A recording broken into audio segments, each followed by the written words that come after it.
Сәлем достар, менің каналыма қош келіпсіздер. Менің каналыма лайк басып, комментарий жазып, тіркеуді ұмытпаңыздар. Мен сіздерге бүгін өте пайдалы ақпарат берейін деп тұрмын. Қазіргі кезде тренд болып жатқан нейросеттер туралы сіздерге 3 топ нейросетті көрсеткім келіп тұр, және бұл сіздерге күнделікті өмірлеріңізге қажет болады. Яғни біз контент жасағанда, Instagram жүргізгенде, YouTube жүргізгенде ең керекті 3 нейросетті сіздерге көрсеткім келіп тұр. Ендеше кеттік, видеоның соңына дейін қарауларыңызды сұралады. Ең бірінші Google-да ашамыз. Мен ашып отырғаным Google Chrome. Соған біздер мына жердегі ең бірінші unscreen жазамыз. Мына көріп тұрсаңыздар, мына unscreen video background деп тұр, иә, unscreen деп тұр. Осыған кіреміз. Бұл жерде бұл не істей алады? Осы сайтқа кіргеннен кейін ашамыз. Бұл нейросеттің бір жақсысы, мына видеоның фонын алып тастайды. Біз көбіне CapCutпен аламыз, яғни біз егер ноутбукпен жұмыс жасайтын болсақ, бізге осындай ешқайда кірмей-ақ, ештеңе жүктемей-ақ осы нейросетті пайдалануға болады. Кіргеннен кейін мына өте оңай, ең бірінші тіркеп алуға болады. Мен тіркемеде жасап отырмын, тіркемеде. Так, upload quit деп басамыз. Басқаннан бір сіздерге өзіңіздің компьютеріңізге тіке шығарады. Мен мына жердегі бір видеоны жүктеп алғанмын, соның фонын алып тастап жатыр. Мына таңдаймын да открыть деймін. Яғни күтеміз. Preparing upload дегеніміз, яғни дайындап жатыр. Мына жерде робот емессің деп сұрайды. Мына жерде электрический стол деп тұр. Мен таңдаймын. Так, мынау, және мынау. Дальше тағы екінші рет сұрайды. Мен тағы берейін. Так, робот емессің деп сұрап тұр. Готово деймін. Болды, кетті. Енді күтеміз. Жаңағы видеомның фонын алып тастап жатыр. Видеомның фонын алып тастап жатыр. Сіздерге видеоның толық нұсқасын көрсететін боламын. Күтеміз кішкене. Так, оған шейін сіздерге көрсетіп тұрайын. Так, мына жердегі мен мына жаңа көрсеткен видеом мынау болады. Жоқ бұл емес.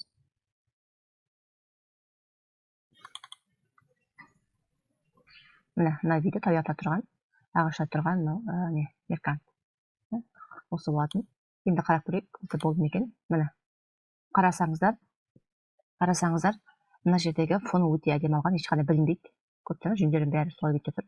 Енді осының артына басқа фонды қою үшін, мына астына change background деп бассаңыздар көп шығады. Мындай қоюға болады, көшет тұрған.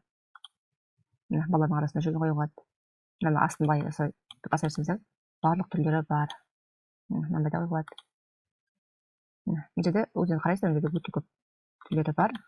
Немесе бұны қоймасаңыздар, мына өзіңіз іздеуіңізге де болады. Мына жерге мысалы мен пляж деп іздеймін, ағылшынша жазған жақсы, beach деп. Так, поиск дейін. Маған мына пляж шығарып берді. Мысалы мынаны қоюға болады. Мына пальманың қасетқаны қоюға болады. Немесе өзің компьютеріңізде бір видео болса, немесе не болса, мына бір видео бар, мына таяғда тұрған, астына құс тұрған видео. Осылай қойыңызға болады. Өте оңай. Варианттары өте көп. Осылай видеоңызды өзіңіз түскен, сенердің түскен видеоңызды осылай басқа фонға қойып жасап алуға өте ыңғайлы. Енді не істеп алу үшін downloadты басамыз. Не істейміз? Көшіреміз. Басамыз да, мына өзі шығады. Көшіре береміз осылай. Сақтамай ақ қояйын. Өзіміздің загрузка түседі. Бұл бізде бірінші нейросет. Енді екінші бізде тағы Google жазамыз. Google-ге мына сөз жазамыз. Мына watermark remover жазамыз. Мына көріп тұрғаныңыздай. Сонда бізге мына бірінші тұрған сайт шығады. Мышканы көріп тұрсаңыздар, мына осыны басамыз. Басқадан кейін бізге мынандай шығады. Бұл өте жақсы. Бұл деген нейросет біз Google-ден басқа фото алсақ, сапалы фотоды көбіне сатады.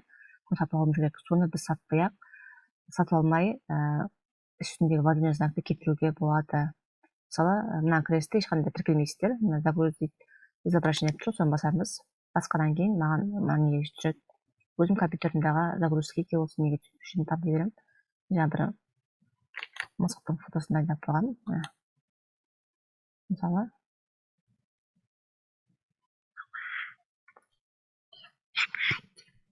мына қараңыздар, мына Shutterstock несі, сапалы фотосы, оны жүктеп алдым. Енді маған осындағы үстіндегі несін алып бердім. Қараңыздар.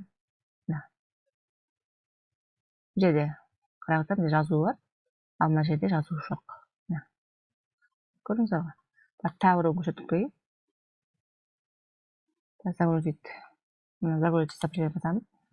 Тағы көшіртіп қойып, жерде тағы мысық. Оның қасында жазу керек. Мына қасында тұрған жазу, иә, мына кодтаңызда жазу тұр. Соны мына жерде алып тастады. Мына тым жоқ мына жерде. И мына жерде загрузить собрание деп өзіңіздің тәртіп сақтай бересіз. Бұл бізде екінші нейросет. Енді үшінші нейросет келсек, ол өте сіздерге көбіне музыкамен айналысатын немесе баласы өлең айтатын адамдар керек деп ойлаймын. Бұл бізде қараңыздар vocal remover деп аталады. Міне осылай жазамыз Google-ге. Және бізге осындай сайтта шарт етіп, бізге ең бірінші кіреміз. Vocal remover ORG деген кіреміз. Удалить вокал деп тұр, осыдан кіреміз. Бұға да тіркелмей қоюға болады. Көрсеңіздер, енді мына жерде uyrat файлды ашамыз да, мысалы мен Төреғалидың жаңадан шыққан өлеңі жүрегімде бермағанды жүктеп алдым Google-дан. И соны мен вокал несін алып тастайтын боламын. Сөзін алып тастап, менюс қалатын боламын. Менюс шығарамын.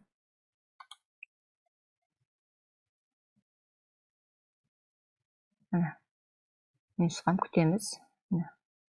Басында алгоритм искусственного интеллекта уже работает. Это может занять несколько секунд. Пожалуйста, не закройте эту страницу. Яғни осыны жібергеннен біз күтеміз, ешқайда шығып кетпейміз, ешқайда бармаймыз. Себебі жауап, не істеп қалсаң жауап болады. Енді тыңдап көрейік. Астынан басамыз.